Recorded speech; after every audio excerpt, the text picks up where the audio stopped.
नमस्कार दोस्तों, मैं सुष्मिता सिंह। रोचक कहानियों की श्रृंखला में आज सुनेंगे वो घर जो बोलता था। तो आइए सुनते हैं कहानी। मध्य प्रदेश के उज्जैन से कोई 50 किलोमीटर दूर एक कस्बा है रतनगढ़। नाम में रतन है, पर जमाने ने उसकी चमक कब की मांझ ली। गली मोहल्ले पुराने, छज्जे टूटे हुए, नीम के पेड़ इतने बड़े कि छाया में दिन भी रात सा लगे। और इन्हीं गलियों के अंत में, जहाँ पक्की सड़क मिट्टी में बदल जाती है, एक हवेली थी, दीक्षित हवेली।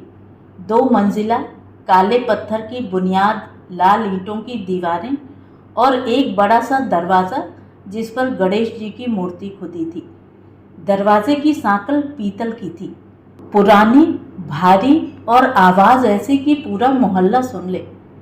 इस हवेली में 3 पीढ़ियां एक साथ रहती थीं। सबसे ऊपर बुजुर्ग राम प्रसाद दीक्षित 80 पार, कभी जिला पंचायत के सचिव रहे थे। अब बस एक काम बचा था उनके पास, यादें।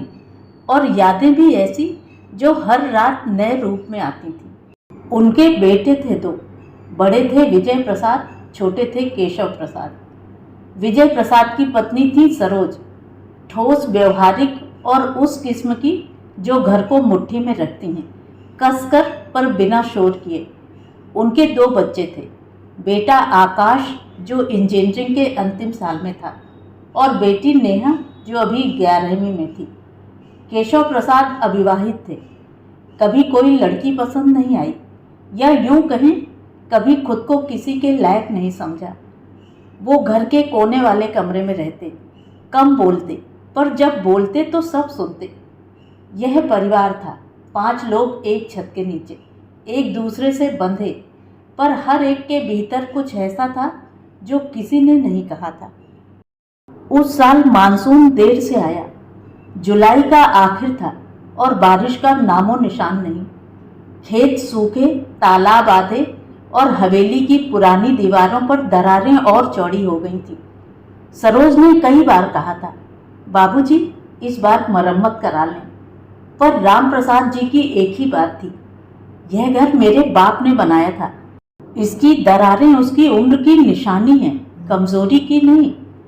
उसी गर्मी में आकाश घर आया, कॉलेज की छुट्टियां थीं।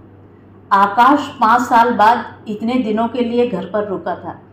हॉस्टल की आज़ादी ने उसे थोड़ा अलग कर दिया था। बातें करता था पर एक परत रहती थी, हंसता था पर आंखें कहीं और देखती थीं।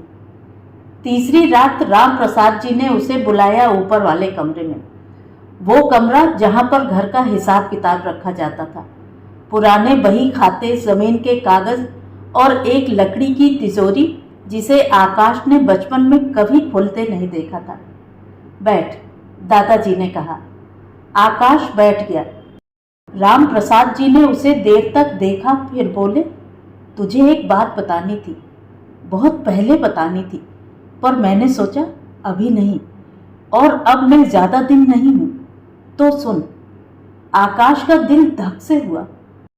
इस घर में, दादाजी बहुत धीरे से बोले, एक राज है और वो राज तुझसे जुड़ा है। फिर वो चुप हो गए। आकाश ने पूछा, कौन सा राज दादाजी? पर राम प्रसाद जी की आंखें बंद हो गई थीं, सांस चल रही थी और वो सो गए थे। उम्र का तकाजा, शरीर बात के बीच में ही हार मान लेता है। आकाश उस रात नहीं सो सका। अगली सुबह कुछ और हुआ।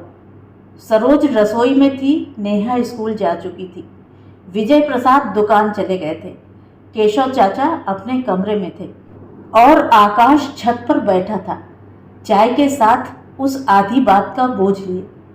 तभी उसे याद आया, बचपन में एक बार, वो शायद 8 साल का था, उसने केशव चाचा को रोते देखा था, हवेली के पिछवाड़े नीम के नीचे। केशव चाचा जो कभी भावुक नहीं होते थे, कभी कुछ नहीं बोलते थे, वो फूट फूट कर रो रहे थे। आकाश ने उस वक्त पूछा नहीं था।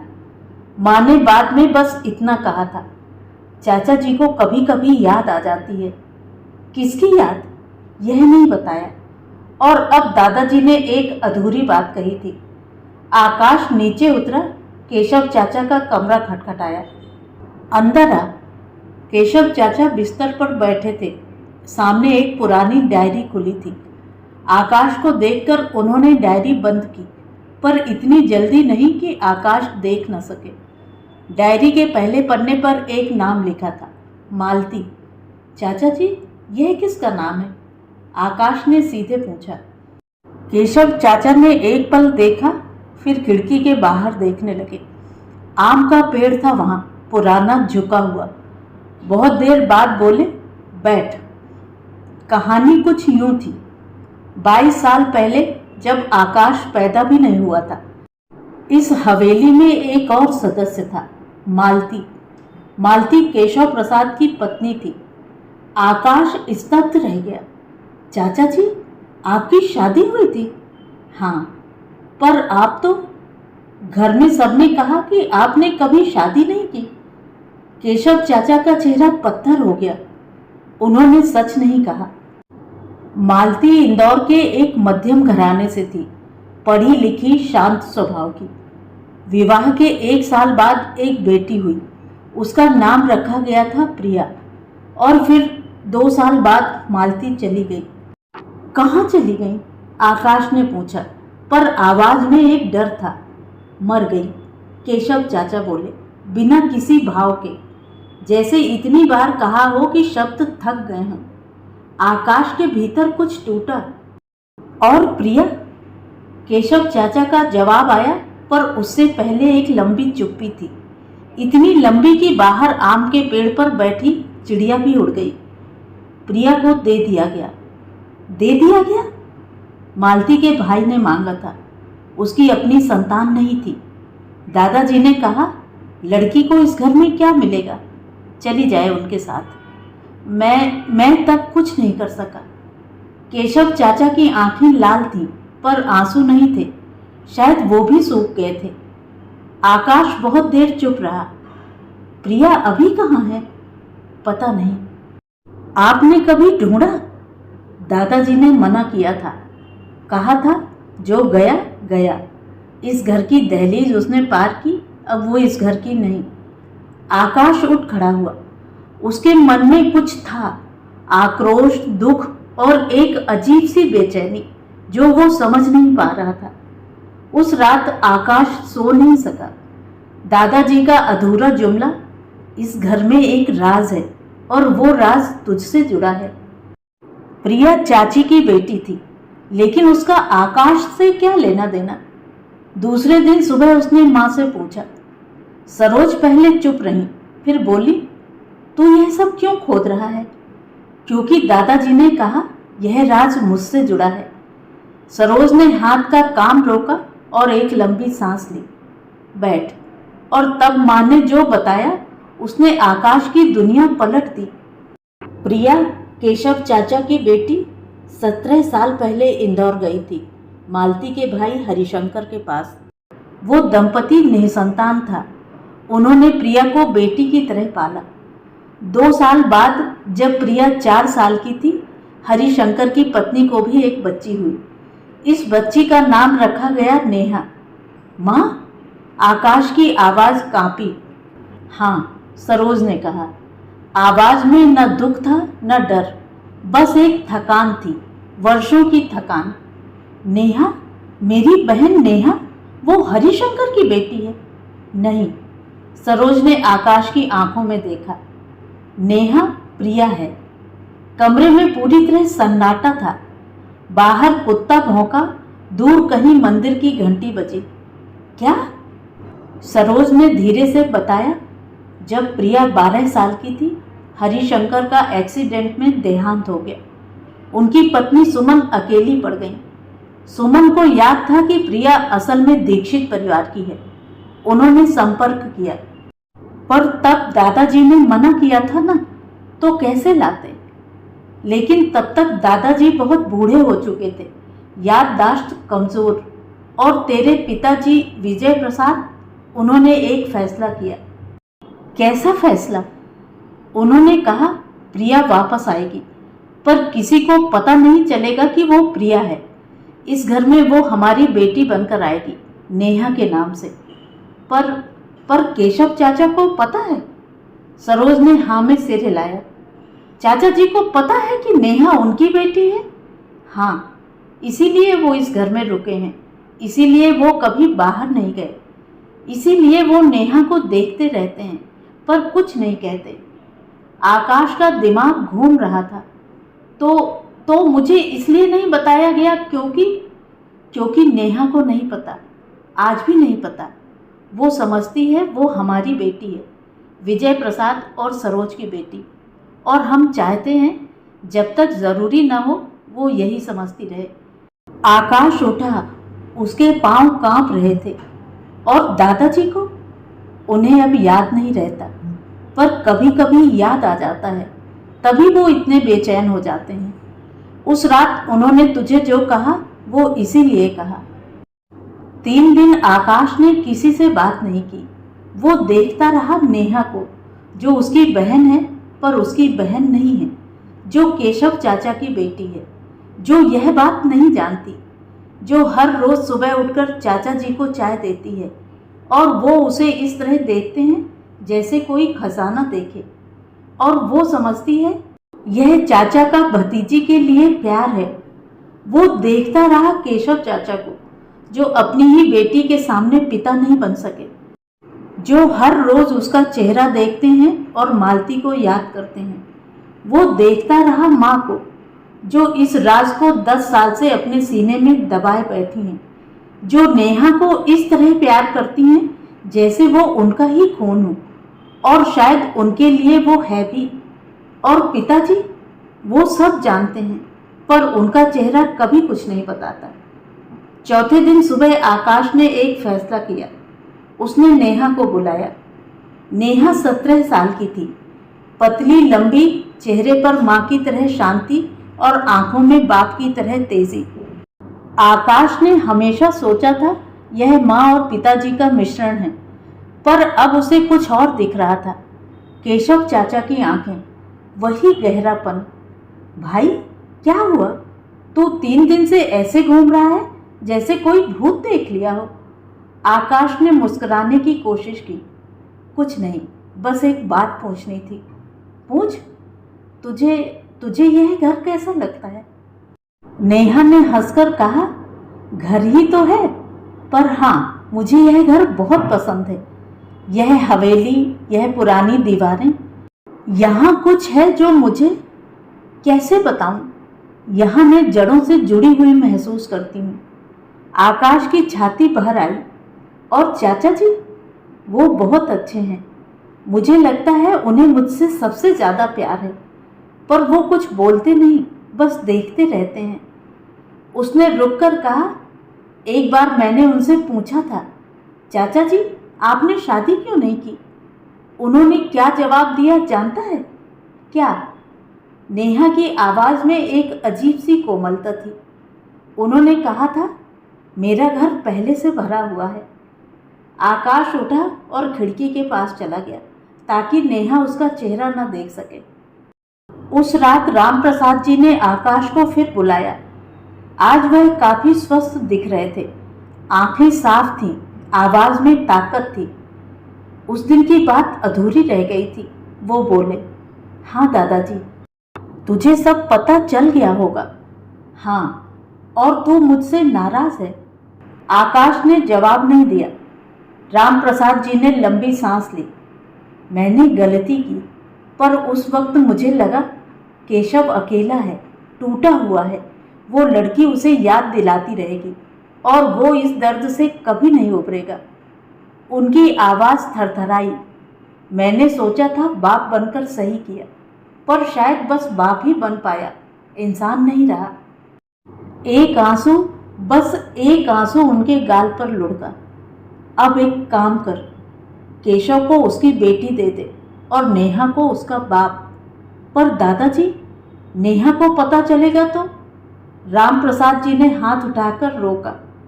सच जितना दर्द देता है, झूठ उससे ज़्यादा देता है। बस वक्त लगता है समझने में। वो फिर चुप हो गए। आकाश बहुत देर बैठा रहा। अगले दिन शाम को आकाश ने विजय प्रसाद से कहा, पिताजी, मुझे पूरे परिवार से बात करनी है आज रात। विजय प्रसाद ने उसे देखा, फिर कहा, ठीक है। रात का खाना हुआ, सब बैठे। विजय प्रसाद, सरोज, केशव, नेहा। राम प्रसाद जी को ऊपर से लाया गया व्हील चेयर पर। नेहा ने पूछा, इतनी रात को यह सभा क्यों? बात करनी है, आकाश बोला। कमरे में एक अजीब सी खामोशी थर्रा गई। विजय प्रसाद की उंगलियां मेज पर टिकी थीं, स्थिर पर सफेद। सरोज की आंखें आकाश पर टिकी थीं। केशव चाचा ने एक बार नेहा को देखा और नजरें झुका लीं। आकाश ने एक सांस ली। नेहा? हाँ भाई, मुझे तुझसे कुछ कहना है और यह बहुत मुश्किल है, पर दादाजी ने कहा है कहना जरूरी है। नेहा का चेहरा बदला। क्या हुआ? तू इस घर की बेटी है, इसमें कोई शक नहीं। यह घर तेरा है, यह परिवार तेरा है। पर उसकी आवाज रुकी। पर तेरा एक और रिश्ता है इस घर में जो तुझे नहीं पता था। नेहा ने एक एक करके सबके चेहरे की ओर देखा। माँ का चेहरा जो नजरें चुरा रही थी, पिताजी का जो दीवार देख रहे थे, चाचा जी का जो। नेहा रुक गई। केशव चाचा रो रहे थे, बिना आवाज के। आंसू थे पर सिसकी नहीं थी, बस पानी, जैसे किसी पुरानी दीवार में रिश्ता हो, चुपचाप, धीरे धीरे। नेहा के दिल में कुछ कौंधा। वो उठी, केशव चाचा के सामने जाकर खड़ी हो गई। चाचा जी। उन्होंने ऊपर देखा। नेहा ने उनका चेहरा देखा और उसे पता नहीं क्यों लगा जैसे वो यह चेहरा पहले से जानती है, बहुत पहले से, जैसे यह आंखें उसकी अपनी आंखें हैं। आप मेरे पिता हैं? शब्द सरल थे पर कमरे में जैसे बिजली गिरी। केशव चाचा कुछ बोल नहीं सके। नेहा ने धीरे से उनका हाथ थामा। मुझे पता था, वो फुसफुसाई। क्या? आकाश उछला। मुझे पूरा पता नहीं था, पर जब चाचा जी मुझे देखते थे, वो नजर, कोई चाचा ऐसे नहीं देखता। मैंने कभी किसी से नहीं कहा, सोचा जो है वो ठीक है। वो केशव चाचा की तरफ झुकी और उनके कंधे पर सिर रख दिया। आपको देर नहीं लगी, मुझे देर नहीं लगी, बस घर को देर लगी। कमरे में कोई कुछ नहीं बोला। व्हील चेयर पर बैठे राम प्रसाद जी के हाथ कांप रहे थे।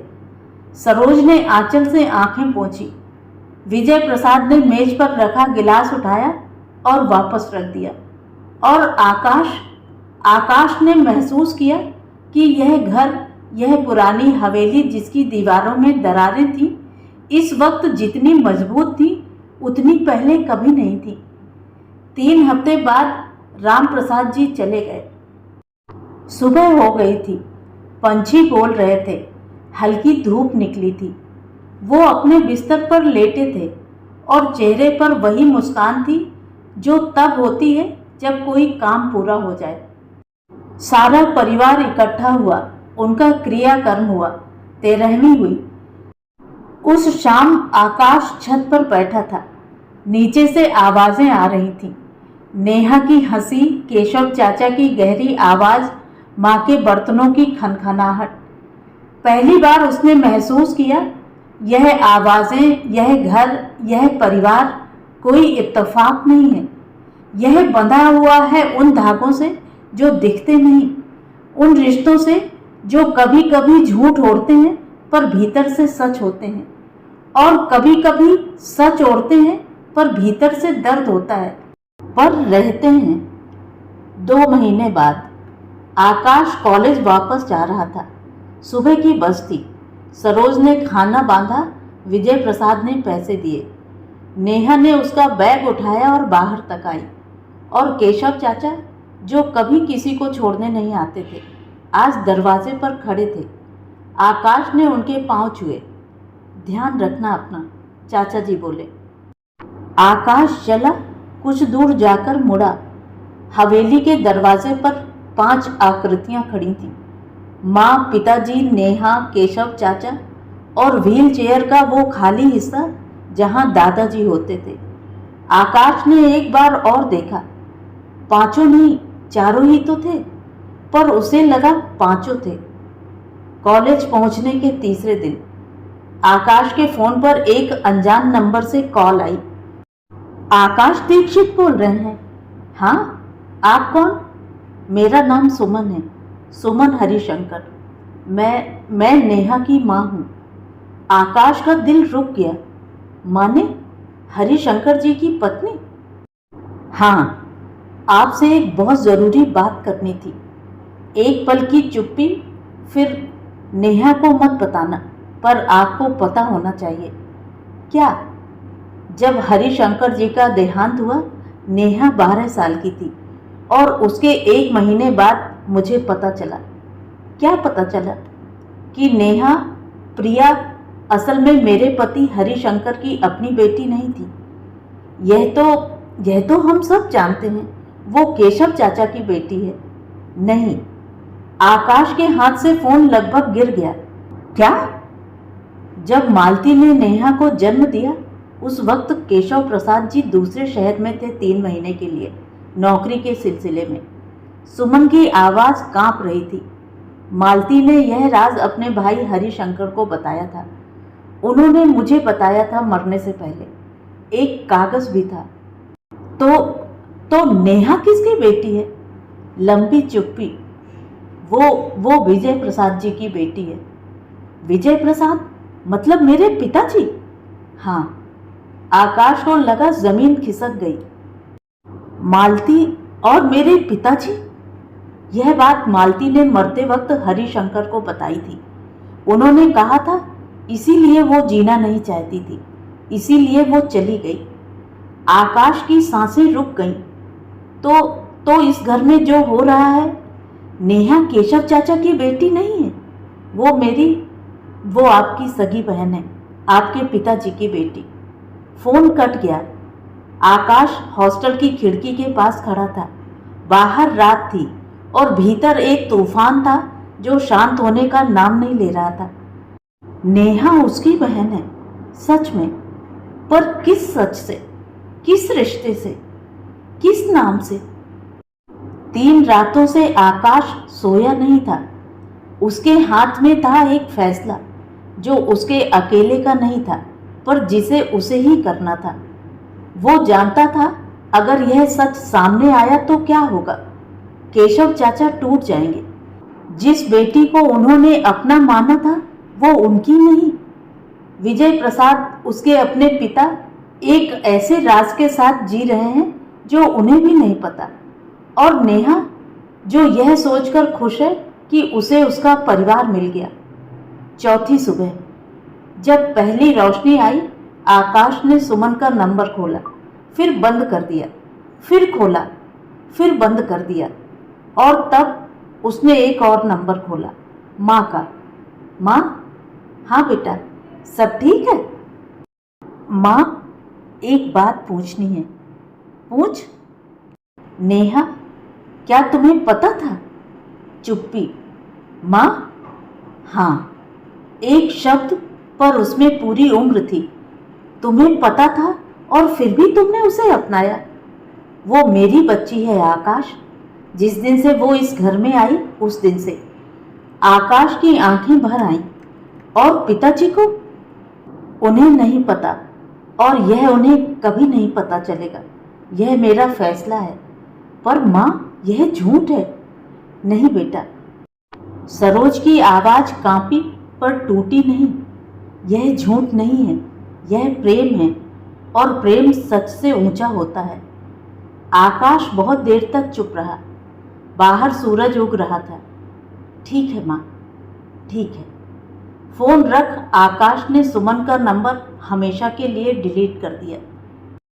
कहानी का सार यही है कि परिवार वो नहीं जो खून से बना हो। परिवार वो है जो चुप रहकर भी थाम ले। कहानी आपको कैसी लगी कमेंट करके ज़रूर बताएं। और अगर मेरे द्वारा सुनाई हुई कहानियाँ आपको अच्छी लगती हैं और आप मेरे चैनल पर पहली बार आए हैं तो चैनल को सब्सक्राइब ज़रूर करें, लाइक करें और अपने दोस्तों और परिचितों में शेयर भी करें। बेल आइकन दबाना बिल्कुल भी न भूलें। धन्यवाद।